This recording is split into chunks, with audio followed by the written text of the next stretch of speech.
Right, evening everyone.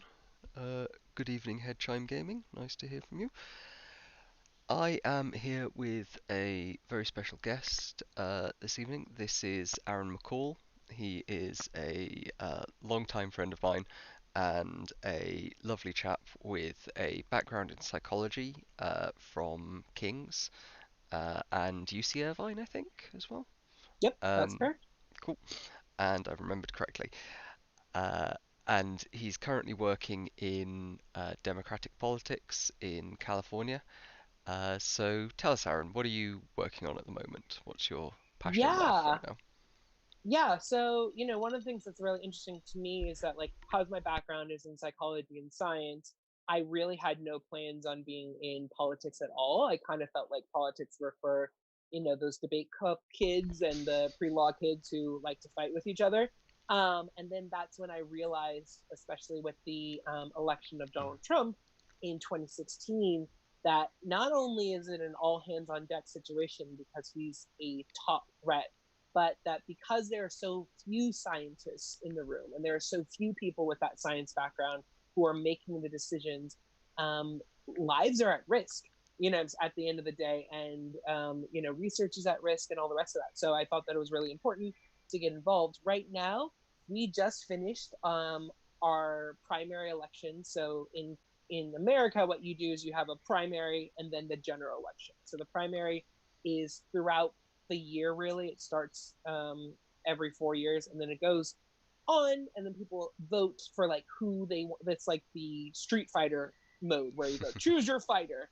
And then the general election is when you face off against your opponent, the Democrat or the Republican, face off against each other. So we just finished our primaries, and so we have our fighters for California for like all of our offices, and then we're gonna have the general election. So we're getting ready for that in November. Of course, the pandemic hit, and so now this is a huge gear shift um, from a lot of people who kind of thought of digital organizing and even things like what we're doing right now, Zoom, kind of being like a supplementary thing, but Hmm. really having that idea that politics is like, a handshakey kind of thing, right? You shake hands, you have rallies. I my experience is planning and hosting 600 people rallies and stuff like that to Hmm. get people excited about a candidate. And now we're having to shift that to having 600 people Zoom calls, and really upping our digital game. So it's really interesting. It's a different kind of challenge because we're in this pandemic. Everyone's really scared. People don't know what's happening next, but we also are still having to kind of continue the business as normal in the sense that these elections are coming in November, whether we're ready or not. And so we have to make sure everyone has the opportunity to be able to vote and be involved. So yeah, it's pretty cool. Cool. Well, I think what you were saying there at the start about the impact of the Trump presidency on science, both kind of from the perspective of the funding end and the culture end, I think it is a very compelling point. And obviously, I haven't gotten into politics in the same way as you, but I feel similarly that there was a big shift with the Trump presidency coming in, and a kind of realization perhaps across both America and the West to a broader degree with Trump, with Brexit, with the rise of authoritarian sort of strongmen in many areas of the world, that perhaps the kind of liberal democracy and nice fluffy values that we thought everything was, pleasantly working towards, and okay, there are going to be social struggles and things that we're getting a bit wrong, but ultimately, progress is moving in the right direction, and that was pretty radically shattered with, you know, all of these big developments. Um, so I guess there's a sense that this election, perhaps even more than 2016, is a very important one. I certainly feel that. Um, I wonder if you could speak to how this election is kind of feeling on the ground, and how it's, from your perspective, differing from previous elections.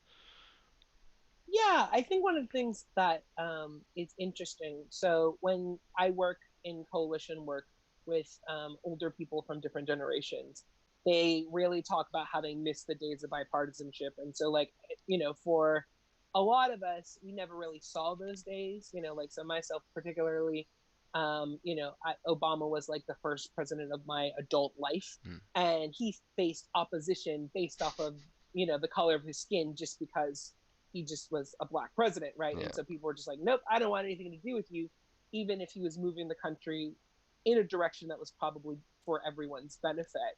Of course, there are arguments and people can make those, but like, it was a general curve towards better. Um, and, so I've not seen that bipartisanship. And the thing is that what we're in a place now is there are people who are running for office who do not believe in government, who do not believe that government has a place in people's lives, and are willing to dismantle the government. And they're willing to dismantle the government and use the tools of government um, to harm people who are the most vulnerable in their citizenry, right?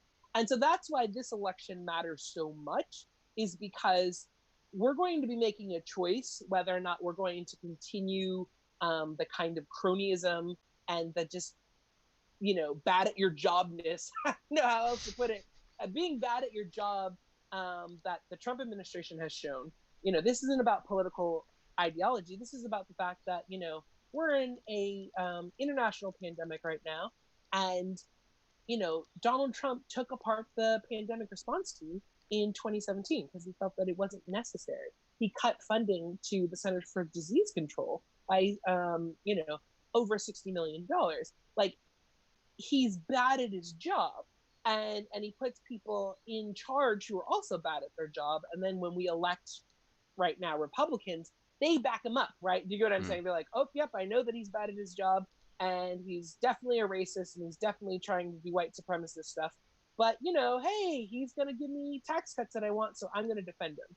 So this election is really saying, like, hey, you know what? We want people who at least generally know what they're doing and have a commitment have a commitment to reducing harm. That's one of the things that I've been really talking about, is that, for people who are looking for justice, people who are looking for abolition, electoral politics is never going to be that golden ticket that, Sure, yeah. you vote for this one person and it will fix all the problems.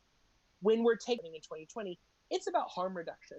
You see what I'm saying? Like, it is about, like, saying who is going to help reduce harm. Right now, Donald Trump is putting white supremacists in power. He's trying to strip away people's access to healthcare. He's currently suing. He currently has the Attorney General suing to get rid of the Affordable Care Act, which has Hmm. expanded healthcare options to millions of people in the middle of a pandemic, right? Or we can vote for someone who is going to make sure to expand healthcare access, is going to try to fight for workers, etc. And so that's really the choices that we have. And so, you know, in America, that's a really big choice. But I also want to say that, like, in, the United Kingdom and across the world, is actually a really good opportunity to also get involved, because unfortunately, what we do affects the national politics of every other country. So I'd, you I'm know, we're just gonna Yeah. cut you off there because that's like my next big question, and Oh, so we'll circle perfect, back around perfect. to that because that I think is an issue that we definitely need to explore in some detail. But kind of going back to this harm reduction thing, I think that's a really important point that there are a lot of people, certainly I see on Twitter, there's a lot of people on the left who are saying, Biden isn't good enough, he's not going to implement all these policies we like, he's not going to, push us into a socialist revolution. Uh, and I kind of want to, grab them by the lapels, shake them a bit, and say, okay, maybe he's not perfect, maybe he doesn't have all of the qualities we want, but we're not just talking about, a Mitt Romney who's going to, he's going to implement some bad policies and he's not going to help with healthcare and so forth. That like Mitt Romney in 2012, if he'd gotten the presidency, it wouldn't be the end of the world. It would Yeah, be, not great. There'd be some backsliding, probably some bad Supreme Court justices, whatever. But it would be within the kind of normal bounds of, shitty US presidents.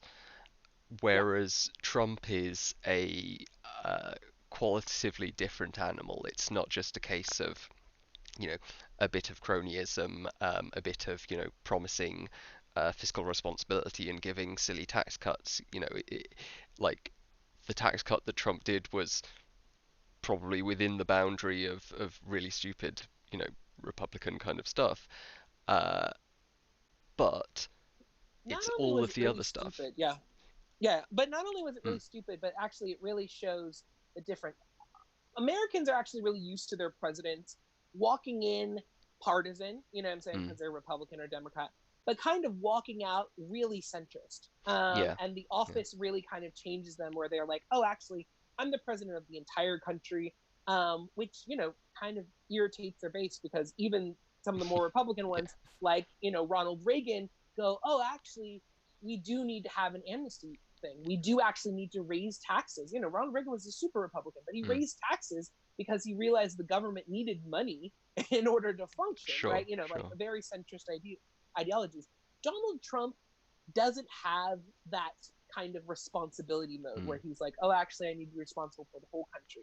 His tax cuts not only hurt the middle class, hurt small business owners, and hurt, the working poor, but also it was politically targeted in a way that made it so that blue states, coastal blue states, were hit harder in a sense that we're double taxed because it got rid of tax deductions that we normally have. So, like if you live in a coastal state, you already have high taxes because you live in a city. I mean, live in a state that charges.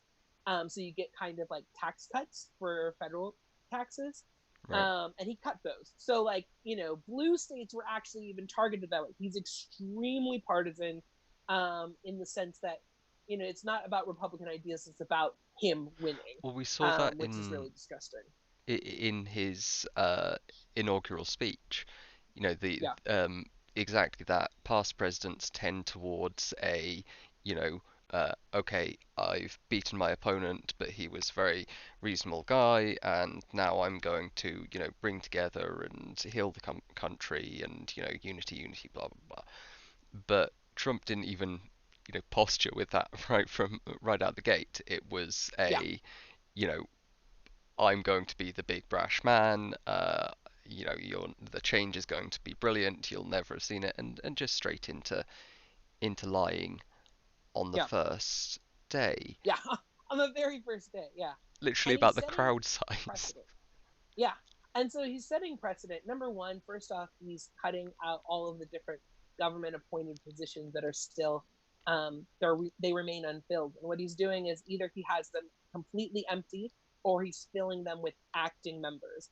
Um, the real danger with that is like, as you know, when you have a job and you're on probation, you are not going to really challenge the boss. Yeah. You know what I'm saying? Because then you could get fired. And so this is a tactic that he's using in our government, filling seats not only with people who are more loyal to him than they probably should be, but he's also kind of lording their jobs over their head Mm. by being like, hey, you're the acting director of this department. I can get rid of you like that. And of You know course, what I'm they saying? don't And need congressional approval.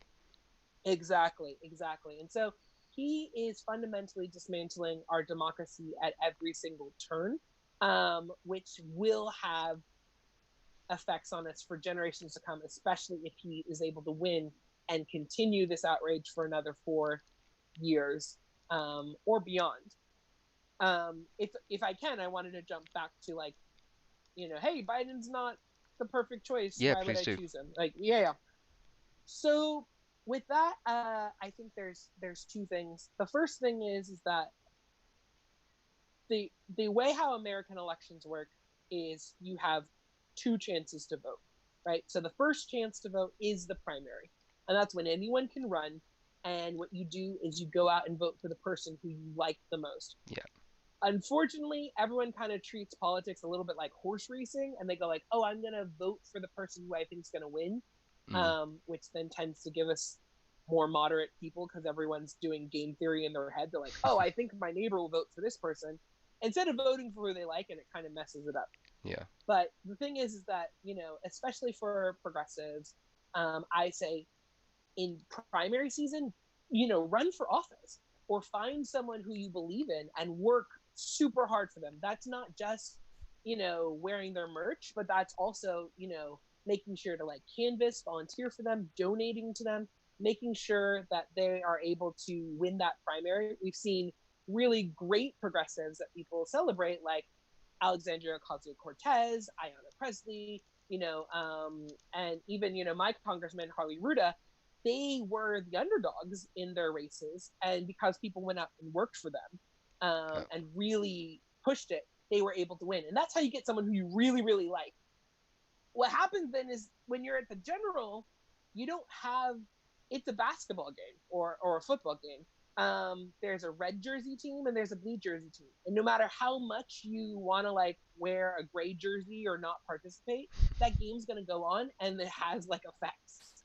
You know what I'm saying? And so, you know, Joe Biden, for some people is not the choice, not their first choice. Joe Biden was not my first choice. Sure. But the thing that Joe Biden is bringing to the table, which I really deeply appreciate, is he believes in government. So he's bringing in leaders and experts from across the progressive ideology to help him build his policy, to help him build his platform. And then he'll also be appointing people into those positions. His presidency is going to determine who our Supreme Court justices are. You see what I mean? Like his presidency also is going to determine whether or not we're going to be able to expand healthcare, whether or not we're going to be able to expand voting rights, whether or not we're going to be able to, do democracy reform to make government work better for the people. So like that's what's on stage. It's not about whether or not you like Joe Biden or not. It's about whether or not you want government to work. Okay, And shit. So, yeah, so voting rights.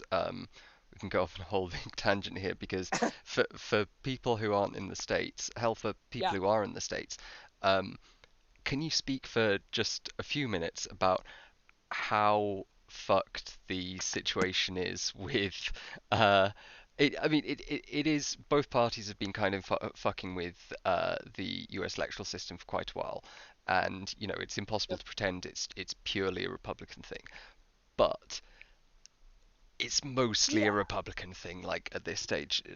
Like it's, yeah, just how fucked are I they?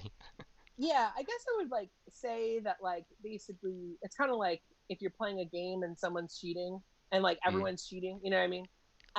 Some people are screen watching and some people are not only screen watching but have like paid for the extra boost to be able to like make their car go faster and they have missiles and they have cheat codes, right? Do you get what I'm saying? So like Yeah, yeah, yeah. definitely. Like I'm not gonna sit here and pretend like our voting system is perfect, but Republicans have actually spent years and a lot of time and a lot of money to be able to restrict the vote. So the thing is that like a lot of people, try to make it. The Republicans have been trying to make it so that they limit mail-in voting, which is Hmm. where basically you can mail in, you get mailed your ballot, fill it out, and then you can mail it back. And that's Mail-in voting, disproportionately people of color, people of lower socioeconomic background, working people yep, who can't get the time off. exactly, and also disabled people Mm. as well, or differently abled people. They definitely need the access to be able to vote by mail. And also, it lets you like vote early because if you're Hmm. voting on the day of, a lot of times what's really interesting is there are a lot of people, thousands of people who don't vote on election day because they're in the hospital, right? Because maybe you're driving and then you get hit by a car, Yeah. or what I'm saying, or something bad happens, you slip and fall, Or and just so then like you there's miss the an election. emergency at work, or childcare arrangements, or Exactly. fucking any of the million Yeah. reasons. Yeah. Exactly. So Republicans right now are trying to block expansion of democracy to be able to make people vote. Because right now, the way how it works is you can see all the polls, right, where it goes like, oh, 80% of people, America believe in climate change. Up to, I've seen Mm, polls that say 75 to 90% of people believe in some gun reform, right? You see what I'm yeah, saying? yeah, So, like, when you look at the people right now, the people have a more left policy agenda than what we're seeing happen in government, right? And the reason why we're not seeing that reflected is because of things like gerrymandering and voter suppression. One perfect example is there are so many people who are in Congress right now. So the way how we determine Congress is about how many people live in an area, and then that makes a district, right? So however many people live in an area, that's a district, and then you're able to run. It's not based off of how many people can vote in that area. It's how many people live in that area, which is interesting. So what's crazy here so is sorry, just a lot quickly of Republicans. Yeah. for Mhm. for people who for people who don't know what gerrymandering is, I'm just showing Oh yeah. some of the here's some, are those Georgia districts? I know North Carolina, there's Raleigh. So yeah, you've got these like weird ass shaped districts, which they do Yeah. because you can change the like distribution of voters in each district, Yep. concentrate all of the Democrat voters into one district, and Yep. then Like in a city. leave the rest spread out. So you can end up with 50 or more percent of the population uh, being Democrat supporters, but over the whole state, it'll still go Republican, even though they're getting Yep. less than 50% of the vote. Yep. And on top of that, Republicans also get to have some districts because what they do is they include in their district prisons. So we have penitentiary facilities Mm, and prisons, but our prisoners are not able to vote. So they are counting people um, that are predominantly black and brown because we have a very messed up criminal justice system right now. yeah. Um, and they're taking away their ability to vote, but they are counting them as, you know, like eligible people in their district, which then allows them to like weight heavier their voters as well. So like it's a real mess, and that's kind of the thing is that, like, democracy reform is actually really important to me because as you see, so many people in the United States want to address climate change. They want to come back to the Paris Accords. They want to reduce gun violence, but based off of the geography, they are not able to get their representatives to vote in the way that they want. Um, and then, we end up where we're at today with a broken government that's basically, three businesses in a congressman suit. That one got me. I like that one. Um, so you mentioned the Paris Accords there, and Yeah. I think that's a particularly salient issue because one of the big things I'm kind of doing this channel for is to talk about the really big scale issues, things like existential risk, global catastrophic risks, extreme poverty, pandemics, all of that kind of stuff. Um, and if this were all just contained to the US, I might be kind of content to say, or maybe not content, but at least willing to see, okay, well, the US has got a fucked up situation. Lots of countries have fucked up situations. Oh Mm-hmm. well. But in this instance, the very specific brand of Trumpism isn't just doing the usual level of Republican kind of signaling to the base that they don't like climate change or they don't care about this or that, but not actually doing well. I don't want to say not actually doing that much because Bush was still doing a very poor job, but at least keeping up with basic like treaty obligations at a Mm-hmm. very like minimum level. Um, but Trump doesn't really accord with that, uh, and both pulling out of the climate cause is likely to have a very meaningful impact on the world. Yeah. But he's also engaging in things like saber rattling around nuclear weapons, pulling out of a bunch of nuclear weapons treaties. You mentioned he massively reduced funding to the uh, Pandemic Preparedness Office in Yep. the CDC. Also removing grants from teams working specifically on novel coronaviruses, a whole bunch of defunding efforts that almost no other president would have done, Republican or Democrat. Yep. So, how can I don't know what my question is. It's kind of such a terrifying topic. How can we make sure that future leaders putting in both kind of changing norms and changing, um, more importantly, since norms apparently don't mean anything, changing legislation and the way our leaders act. How can we ensure that, assuming, you know, fingers crossed, Biden wins, how can we make sure that this doesn't happen again and that Yep. American leaders stop threatening the rest of the world? Please, please, Yeah. Yeah. Well, forgive me for sounding like a technocrat here, but go for it. I think that that actually comes with um, social media, and that comes with having discussions with your friends and your community, whether that's your gaming community or your Facebook community or whatever. Mm, And it's actually talking to people about why these issues matter and why we have to be involved. And so whether or not that's volunteering, which anyone can do, actually, you can volunteer as a foreign national, like if you live in England or Ireland or India or wherever, you can actually volunteer in American politics as long as you're not getting money or being paid. But you can phone bank and text bank and be involved on social media. So the way how we make sure that our leaders don't do wrong is we have to tell them that we're watching, that we're paying attention, and what we expect, and that if they don't follow through with that, there will be consequences, right?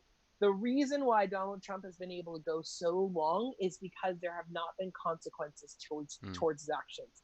His party has continued to back him up and back him up because at the end of the day, if you're basically corporations, you want those tax cuts. You don't care what it does to the middle class, right?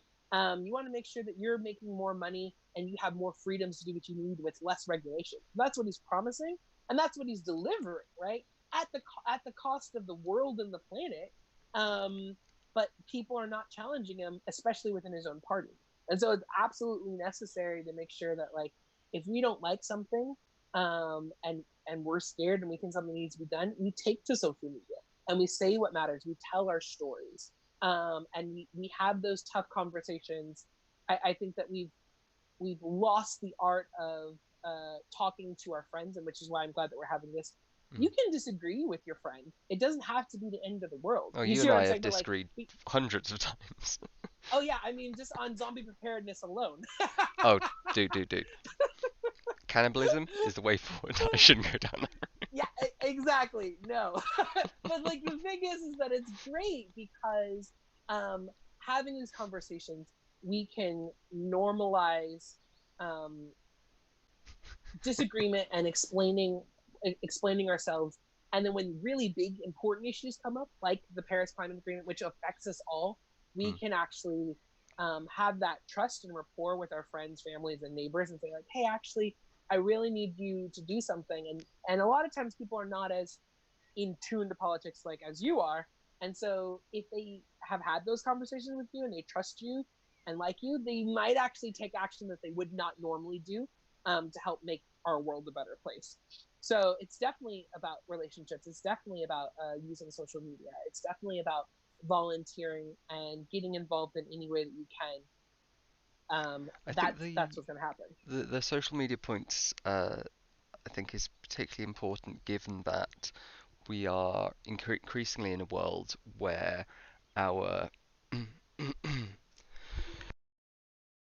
our kind of epistemic confidence in news sources and in kind of mass media outlets is understandably on decline, given the massive variety of misinformation and disinformation that hangs around, and the difficulty in being sure that anything that you're receiving, anything that you're taking in, isn't from basically some complete bullshit source that's entirely making it Mhm. up. You know, Mhm. your Breitbarts, your um, conspiracy theory producing sites, these kind of story mills that just give out absolute crap that get retweeted and shared everywhere. So I think there's a lot of value to having a friend, having a person you know whose word you trust, and hearing what they believe, what they think about the political situation. And especially for people who do manage to maintain friendships across the aisle, as it were, uh, I would really, really like to see more people talking about these kind of big picture issues, these facets of not just the Trump presidency, but generally of our political spheres that are on a really big level, on a kind of globally affecting level, particularly in the context of the pandemic at the moment. There's so much, there are so many interventions that need to be Mhm. undertaken that are reliant entirely on international cooperation, on Mhm. countries sharing resources, countries controlling how uh, uh, people move through borders. All these kind of things require some degree of cooperation. Right now, the world leader, the United States, who for not far off a century has been the kind of dominant leading force on the world stage. Sometimes not so good, sometimes good, but Mhm. Mhm. it's been there for way longer than either of our lifetimes, and that allows some level of cooperation that it's just been lacking the last few years. Mhm. Mhm. Mhm. Yeah. And No. yeah, Definitely. Yeah. I think the reasons why that has been lacking is a gamification of our political system where mm, people are doing a lot of all or nothing, where it's about trying to find wins and victories. One of the whole things about the way how Donald Trump works is that he pulls out of the Paris Accords, he pulls out of the Iran deal, not because there are substantive policy problems or, mm. I mean, like where he thinks that he can do it differently, Well, because but Obama is because the signature. Obama's a Yeah. signature, right? And he's trying to pull out. And I've seen so many people, even just in having political discussions, where the frustration is where it's coming from or what side, and you're like, oh well, that's not from my people or from my tribe, so Mm, I don't want anything to do with it. And not trying to find the value in what people are saying. Even if you disagree with maybe how the implementation comes and because you have different lived experience, I think we have to like acknowledge that there is some value to what most people are saying, as long as they're not like Nazi supporters or whatever. mm. Which unfortunately is a There's some value to qualification what you people need are to saying. make these days, but Yeah, yeah, exactly. No, unfortunately, it's a qualification because I don't like to say all because people are like, oh, cool. Well, I'm a Nazi and this is my opinion. I'm like, no, like yeah, you're disbarred. yeah. But like, as long as you're not like a Nazi, then if you have opinions, it is coming from some sort of viewpoint, and I think that we need to like acknowledge that and try to make steps towards the most good. Because that's also the other thing is, and I think people do get like a little bit lost in theory, right? Mm, So you were talking about some of your friends who are more left, saying that they don't like Biden. yeah. Well, they're not acknowledging that like their perspective, whether I agree with it or not, is theoretical at a certain point. Do you get what I'm Mm, saying? So you're like, oh, well, actually, I think that, having a national train system would be the best way to do it. It's theoretical, right? You should, like, we mm, don't actually have the data to prove whether or not that's true or not. We should try to move towards that if we have like evidence-based reasons. Do you get what I'm saying? sure, But like, yeah. let's also be forgiving of the fact that there is a gray space where someone's going to say like, well, that also costs a lot, or that might take away people's land rights, or et cetera, et Mm, cetera. Like acknowledging that maybe someone does have a point and figuring out how do we address those points that they're saying. Sometimes people are going to be obstinate and just not want to like find compromise, but like the only way we can move forward on large scales, just tackle the large problems that we have, is with acknowledging that there has to be some room for compromise sometimes. Yeah, I think that humility is very important, particularly for people who aren't themselves the politicians. Yeah, So it's understandable that politicians are going to want to appear very confident about whatever position they're supporting, and that, Bernie Sanders is going to go, we're going to have Medicare for all, and it's going to be great, and we're going to make sure it's got diamond-plated needles and, catheters and yeah, so forth. And he's going to present that very, very confidently because that's his plan and that's his yep, deal and so forth. Um, but not everyone on Twitter is Bernie Sanders. You don't need yep, to stan a policy infinitely, yep, when in practice there's going to be some level of compromise. yep, Even if Bernie had gotten in, there's no way he would pass Medicare for all as he proposed it. With even with a blue wave of yeah. unprecedented proportions, there's going to need to be some kind of compromise. Um, Yeah, well, even if with a blue wave, let's say hmm, hypothetically Bernie Sanders becomes, and this is why, like I said, electoral politics is never your golden ticket yeah, to solutions, right? So let's pretend that you have Bernie Sanders and he becomes the president and says like, I'm going to have the biggest Medicare for all package that like just covers everything. You don't have to pay a dime. It's like perfect, right? It is the perfect Bernie Sanders solution. Even with that blue wave, the problem is that some of those wins were from conservative districts. Some of those mm, wins are from purpley districts.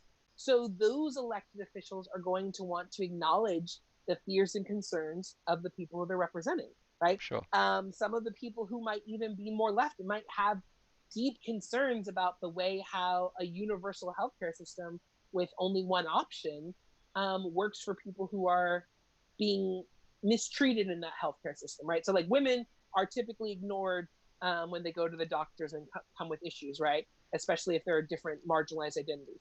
So what happens if you're a person that wants to get a second opinion, and there's only one healthcare system, right? Like how does that work? Those are questions. I'm not saying that that's not addressed, but those are questions that some of those electors might have, which means that there will be carvings and shifts and pivots and compromises and revamps of those things. So I guess what I'm saying is, especially when you're on Twitter, you don't have to like stand one policy idea as like this is the best end all solution, because you have to understand that your leaders are going to have to like bend on that mm. to make it actually happen in practice. And And this maybe happened yeah, with AOC, didn't it? Alexandria Ocasio-Cortez. She said yeah. like, "Oh yeah, but admittedly, if we can't get it passed exactly in this form, maybe." And everyone of Twitter's like, "No longer friends with AOC. She's saying terrible things." It's like, Yeah, ended a relationship with yeah, AOC. Yeah. Now Bernie Sanders is my only friend, right? Yeah, exactly, yeah, exactly. I love that meme. yeah, same here. Yeah, no, exactly. And the thing is that AOC was acknowledging. I think that's the thing, especially working in politics Mm, myself, is I have lots of friends across not only different ideologies within the left, but also I have some friends who are on the right, yeah, acknowledging what your end goal is. Do you see what I'm saying? And mm, then trying to find the way forward. So I think what we need to think about is, instead of like our end goal being the policy position of Medicare for all, maybe our end goal needs to be that everyone has health care. Do mm, you get what I'm saying? Like everyone's covered, and that the families don't go bankrupt from getting health care coverage. And then now, how do we work our way to that? You know what I'm saying? And yeah, that's like what Alexandria Ocasio Cortez was doing, in my opinion, was saying, hey, I want to make sure that everyone can get the basic treatment that they yeah. need and they won't go bankrupt, or they won't, not get service because they're poor. How do I get there? And so those were some of the proposals that we saw from other politicians like Elizabeth Warren and Kamala Harris, where they were trying to expand healthcare And access. Pete Buttigieg, don't forget my boy Pete. Yeah, good old Pete. Yeah. Yeah, but like even Pete or Amy Klobuchar's, perspectives were not necessarily like policy positions that I agreed with, but they had an end goal of Yeah. making life better. And we have to work towards that, especially with government. And you acknowledge that, right? You know what I'm saying? So, like, yeah, 100%. Yeah, and the, this lack of willingness to compromise, I think, is a problem on both sides, Yeah. because to some degree it's what contributes to Trump. You know, he's very much positioning himself as, no compromise. I'm gonna make sure America's first, and I'm not gonna give an inch to any of these, outsiders or the Dems or the, whatever the hatred group is today. Which of Mm-hmm. course means that legislatively he's hugely impotent. He's even with Congress entirely on his side during the first 2 years, he got basically fuck all done. Um, Yep. which, Well, it's complex because he did not have legislation passed, but he did do a lot, right? So he oh yeah, appointed a executive lot of orders. judges, Yeah, right? He, like, yeah. yeah, no, but like executive orders. He appointed a lot of judges that are going to shift democracy and Mm, have like decreased voting right, where people have been like trying to expand their voting rights and they've lost because they take it to the courts, and the courts with a Trumpian agenda mm. shut that down, Oh, right? So sure, like sure, sure. he's been so like yeah, I always it's a weird misnomer when they say he hasn't got anything done. Oh, I He meant, hasn't gotten things done for the American people. He yeah. has gotten things done for Amazon, right? Like and Exxon Mobil. So yeah, I really want to stress that. Oh, hey, Tim and Holly. Good to see you. They're Hey watching. guys. Uh, but yeah, I completely agree that, there's particularly the judiciary is hugely concerning. Yeah. But in terms of the legislative agenda and his his inability to compromise, it's absolutely critical if you want to be an effective president in the broader sense. You can't just be um, assigning executive agency Yeah. and assigning judges. Um, though that is, Mitch McConnell's fucking master plan over the last however many years is to get the Mm-hmm. judiciary overwhelmingly conservative. Um, but you've also got it on the left. In the UK here, we saw with Jeremy Corbyn being able to get absolutely nothing done and being the most Yep. hilariously ineffective opposition that just let the Tories run roughshod over everything for years. Mm-hmm. Yep. Um, so I guess I guess my question is, how do we solve that? What's the silver bullet for dealing with, not to give you too tough a question or anything, the silver bullet dealing with uh, how to compromise and how do we be reasonable? Yeah, good question. It will be out of my book coming out. No, no. Yeah. The way how I've seen it is that I think you have to make sure to define your intentions and define your goals. If you walk into a space and say, our goal is to reduce harm and move the needle towards slightly better, you can do Mm, that. Now you can have your personal goal and your goal with your friends where you're like, you know what, I want to see a day when we have Medicare for all, as Bernie Sanders has, seen it. yeah. That's perfect. That's great. And you should do that. But like understanding that when we're having conversations with, online with people who might not be like as engaged on the subject or whatever, we want to get them towards let's make things a little bit better, right? Do you get what I'm Mm, saying? And yeah. and even when you're talking to your opposition, you know, most of them, if they're gonna be rational about something, they might have concerns or questions, but everyone wants to make things a little bit better. And if someone's saying, well, making it better is having corporate overlords, well, maybe that's not the person who you try to like move the needle on. You get what I'm saying? But like, if you approach it as like, hey, how can I make the world a slightly better place? You'll be able to accomplish more. Because the thing is that if you draw a line in the sand and it's too far one way or the other, you're gonna lose people along the Mm, way, and then you're not going to be able to enact your agenda, because we don't have like absolute power. Now, if that's your government situation where you're like the dictator in charge, then do what you want. But like as long as we're in a representative democracy, you have to move people, and unfortunately, people do not like assertive radical changes at once. You know what I'm saying? They Yeah, they do want things to be slow and clear and gradual. Um, Gradual looks different for us nowadays. I think we tend to think of gradual as like something that might take 20 or 30 years. We've seen gradual changes that happen over a period of 5 to 10 years. You know what I'm saying? Like mm, like the use of recycled bags. You know what I'm saying? And stuff like that. We've seen those changes, but even those changes did not happen radically overnight. You know what I'm saying? So like yeah, understanding that this is a long haul thing to make the world better, because people who are against us have been spending the last, you know, 500, 100, 50, even 10 years working on all these projects to limit access to people of color, to women, to disabled people. Like, colonialism didn't start last week. You know what I'm saying? Like, mm. those sorts of things are long held institutions. So it's going to take long to like fix that and overturn those things.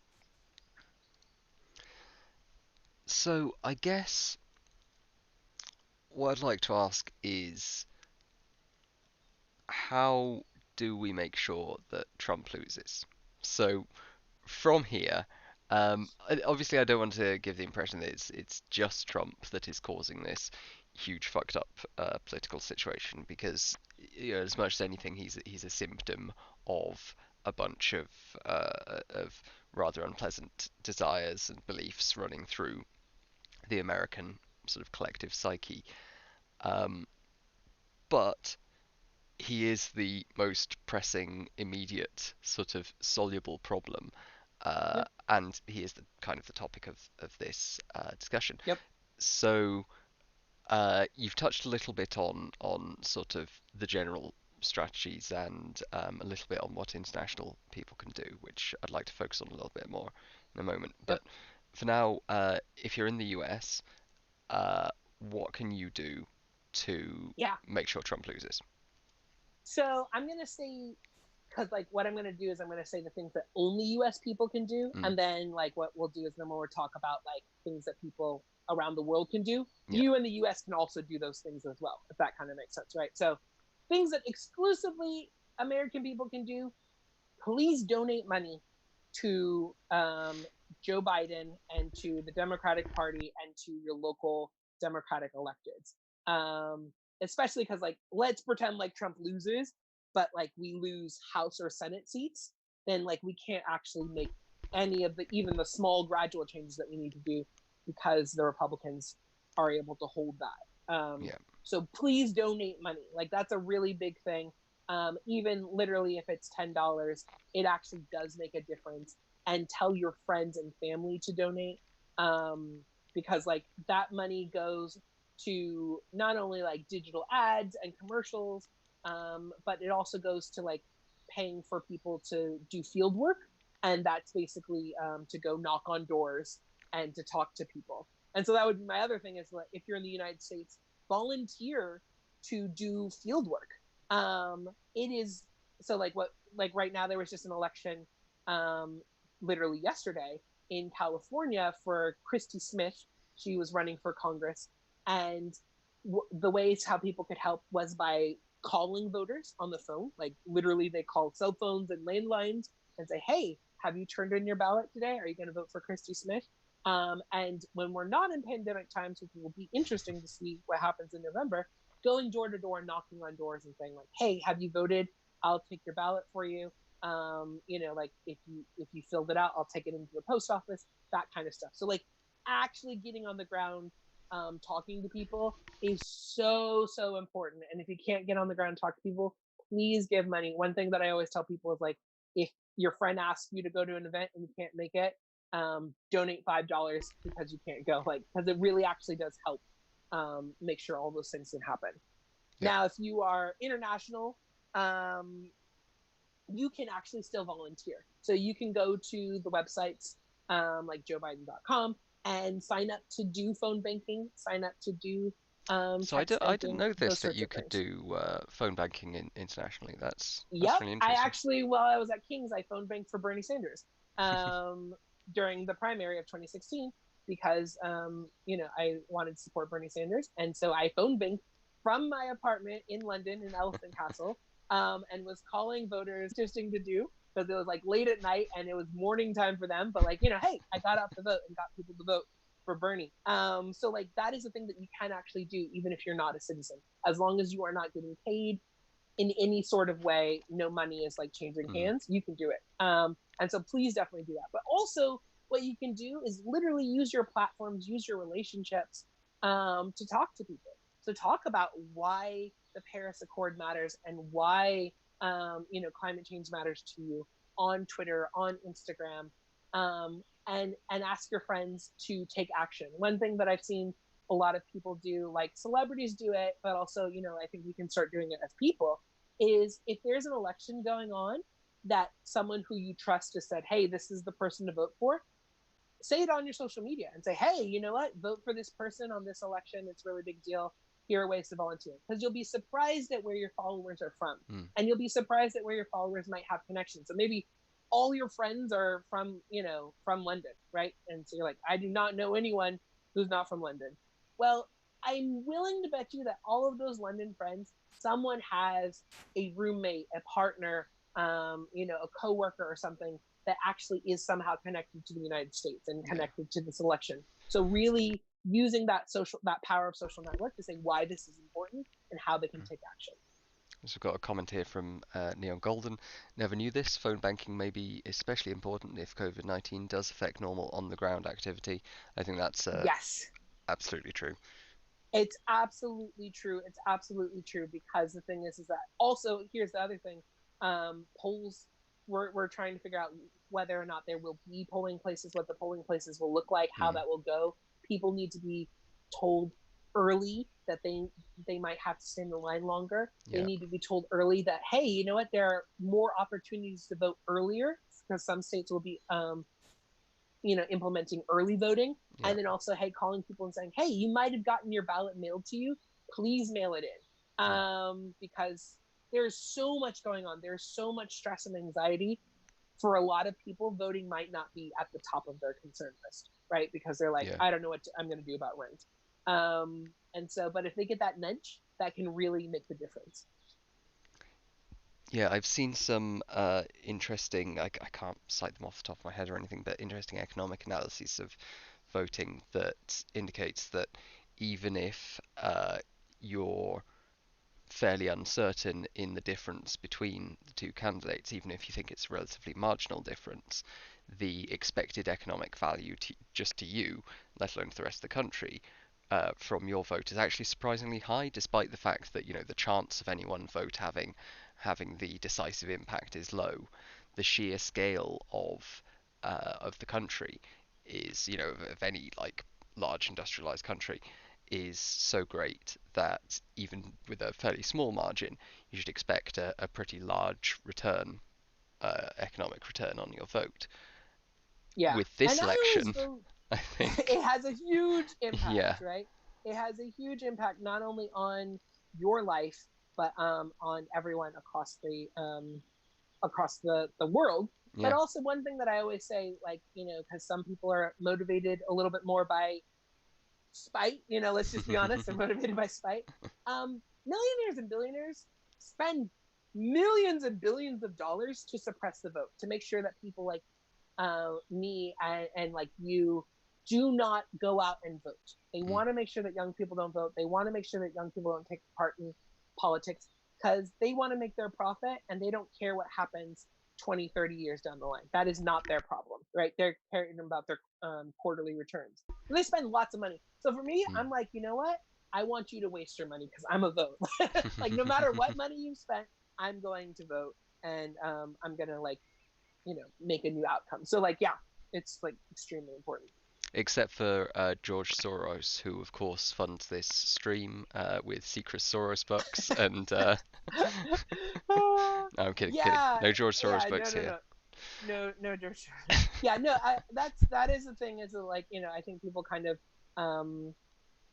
righteously so don't like putting people in buckets. Yeah, And there are definitely really great people who do spend a lot of money, but like to help out progressive causes. causes, but like by and large, companies like ExxonMobil and all the rest of that Mm. are doing a net negative to our society and are spending money in ways to advance their profits over the protection of man. And so, you know, it's good for the good millionaires and good billionaires to help out. But like even at the end of the day, there's still Mm. one vote, right? Do you get what Yeah. I'm saying? So like Yeah. it requires all of us to take part. Yeah. Absolutely. Um. Okay. So I think, as you say, this is an election that's going to affect the world, and I think this might be one of the first sort of. Okay, hello. Sorry, my cat has come to say hello. Uh, Oh, hey, kitty. One of the first really kind of global elections, in that I would hope at least that people from all over the world do put in some effort, if only online and in the kind of meme sphere, to to try to make sure that Biden wins this one, because Yeah, even if he's not, your guy, even if he's not the perfect candidate for whatever reason, he's not Trump. And yeah, that's a really big deal. He's, a stable guy who's looking to build a coalition, who has been, right next to this office before. He's got some experience. He's putting together a team yep, that's filled with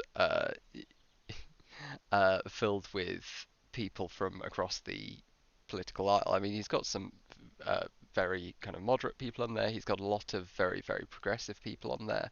yeah, And I would hope that people recognize that America, for all its problems, has been in many ways, so economically at least, a force for good in the world, and hmm, that America shutting itself off, which is the consequence of 4 more years of Trump, not only shutting yep, itself off, but belching out even more emissions and becoming even more unstable with its nukes and all kinds of worrying global effects that just aren't going to happen, or aren't going to happen nearly as badly, at the least, with yeah. Biden than they are with Trump.